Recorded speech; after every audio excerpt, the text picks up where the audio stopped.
Donald Trump ক্ষমতা নেয়ার পর ইরানের পরমাণু কার্যক্রম নিয়ে পরপর ৩ দফা বৈঠক করে ওয়াশিংটন, তেহরান। আর এই আলোচনাও বেশ সফলভাবে সম্পন্ন হয়েছে বলে জানায় উভয় পক্ষই। এবার পুনর্নির্ধারিত শনিবার অনুষ্ঠেয় ৪র্থ দফার আলোচনা পেছানোর ঘোষণা দিলেন ইরানের পররাষ্ট্রমন্ত্রী আব্বাস আরাকচি। বৃহস্পতিবার রাতে এক্স পোস্টে তিনি জানান, যুক্তরাষ্ট্র ও ওমানের আলোচকদের সঙ্গে যৌথ সিদ্ধান্তেই বৈঠক স্থগিত করা হয়েছে।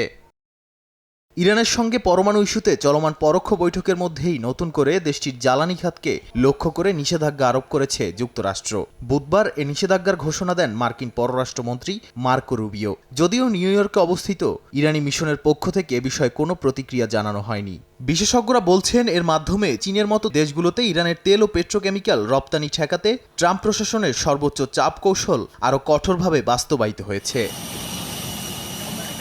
এদিকে তেহরান বলছে, সমঝোতায় পৌঁছাতে তাদের অঙ্গীকারে কোনো পরিবর্তন হয়নি। নিষেধাজ্ঞা প্রত্যাহার ও শান্তিপূর্ণ কর্মসূচির স্বীকৃতি নিশ্চিত করতে তারা এখন আরও দৃঢ় প্রতিজ্ঞ। ওমানের পররাষ্ট্রমন্ত্রী জানান, প্রযুক্তিগত জটিলতার কারণেই বৈঠক পেছানো হয়েছে। নতুন সময় নির্ধারণ হবে পারস্পরিক সমঝোতায়। এর আগে ট্রাম্প প্রশাসন জানায়, তাদের লক্ষ্য ইরানকে পারমাণবিক অস্ত্র তৈরি করতে বাধা দেয়া। যদিও তেহরান দীর্ঘদিন ধরেই পারমাণবিক অস্ত্র নির্মাণের দাবি হিসেবে অস্বীকার করে আসছে, বরং শান্তিপূর্ণ উদ্দেশ্যে পারমাণবিক কর্মসূচিকে কাজে লাগানোর দাবি করে আসছে তেহরান। নাদিম মারজান, সময় সংবাদ।